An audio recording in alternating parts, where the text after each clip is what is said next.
हनुमान् श्रीपदो वायुपुत्रो रुद्रो नघोजरः अमृत्यवीरवीरश्च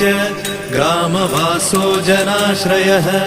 धनदो निर्गुणः शूरो वीरो निधिपतिर्मुनिः पिङ्गाक्षो वरदो वाग्मी सीता शोकविनाशकः शिवः शर्वत्परो व्यक्तो व्यक्तो धराधरः पिङ्गकेशः पिङ्गरोमा श्रुतिगम्यः सनातनः अनादिर्भगवान् देवो विश्वहेतुर्जनाश्रयः आरोग्यकर्ता विश्वेशो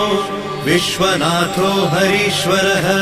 भर्गो रामो रामभक्तः कल्याणप्रकृतिस्थिरः विश्वम्भरो विश्वमूर्तिर्